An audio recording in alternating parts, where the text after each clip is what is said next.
Hello guys, welcome to my channel. Will a president of a country abandon his citizen like nobody's business? Anyway, Rufai and Abati is here to open the eyes of Nigeria. Make sure you watch this video till the end. Please subscribe to my channel. So welcome back. We can use the words like we say in Nigerian parlance, daddy or yo-yo. But I think to a large extent, this is a sad reminder that our government does not take its citizens seriously. A president can just elope like that into thin air. The president of a sovereign. I mean, if President Tinubu was a private citizen, I have no problems with it. And this has always been the order of the day. It's not only President Tinubu. In fact, it's a culture. We had our fair share in the last administration. Now President Tinubu has gone that way. He just elopes, no accountability. If people were not asking, the presidency was not saying anything, all of a sudden, then Mr. Vayananduga releases triumphant tweet. He's going to be in the country and the president comes back. So the question is, where did the president go? Who is going to give us accountability? How can we ensure? And for all those during this period that were arguing that the president can lead the country from every part of the world, that is no big deal. Why did he come back? Why didn't he stay on there? We can't continue to run the country this way. And that's why I would insist again, with due respect, candidates for presidential election should be allowed to submit their medical records. Let us know what we're dealing with. People fall sick. We had former American presidents that were on wheelchairs. It's not the end of the world.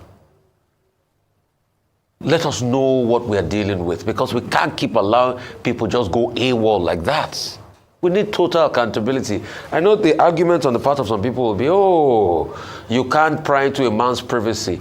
But when you become a president of a nation, you really lose pretty much the capacity of that privacy. Because now you're accountable to the people. And we had all of this ordeal during Yar'Adua's time, by the way, which made, I think, 14 years since it passed. So please, the presidency owes us an explanation. And we'll keep pressing. Where was the president all this time? Right, keep pressing on, Dr. Abati. Okay, look, we have been on this subject now for about 2 days. When the subject first came up on this table, I said what I heard was that the president was in London. Ojineka Okpe was saying, oh, she heard that he was in France.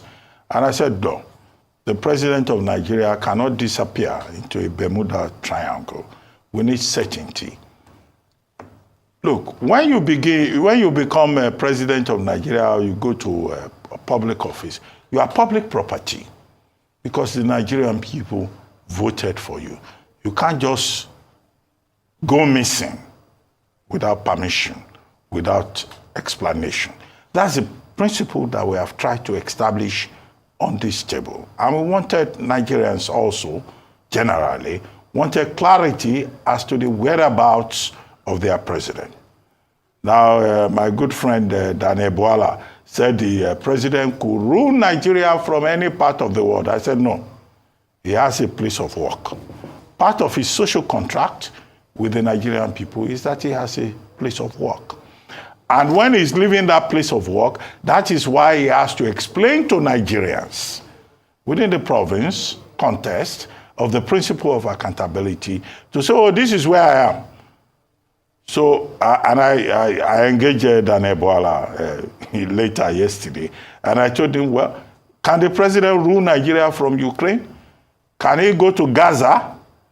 Can he rule Nigeria from Afghanistan? We know that this is the age of technology. After all, we have had DHL governors in Nigeria. Governors who are permanently in Abuja or they are permanently somewhere else, and they are running their states from the diaspora. But Nigerians have consistently said, no, this is a full-time assignment, and you must be there. However, I think that the positive side of it is that the president has listened to Nigerians. One of the things they've done, they stopped the vice president from traveling in the absence of the president. Yesterday I said that is good. That story about technical fault to aircraft, I said no, that's cover story. Oh, we don't buy that. Two, the president has returned Nicodemously because the statement by Mr. Ononuga issued a statement saying that the president is in London or that he's in Europe. I think it was specific. He said he was in London and that he will return today. But Nicodemously, the president returned. The president can move whenever he likes. You know, he has control of his own transportation. So I think that Nigerians will be happy that they have their president back. And all of that is consistent with the fact that the president of Nigeria is public property. Now, if people talk about privacy and all of that, that's not true. There's a principle in law that says voluntae non fit injuria. If you don't like heat, don't go near the kitchen. So the Nigerian people have just established that they have the right to know. There are two things in the theory of information. The need to know, the right to know. In this particular instance, we're dealing with the right to know. So those people who are saying the president of Nigeria, his movement cannot be disclosed for security reasons, that's absolute ignorance. The Nigerian people have the right to know. And that was why I quoted the example of a famous American book on the disappearance of a president. In this particular case, Grover Cleveland, who was president of America, who disappeared for about 3 days to go and do something about his tooth. Now, Matthew Algeo has wrote a book subsequently on the issue and said the president is a sick man. There has also been another book in the United States, I think it's The President is Missing.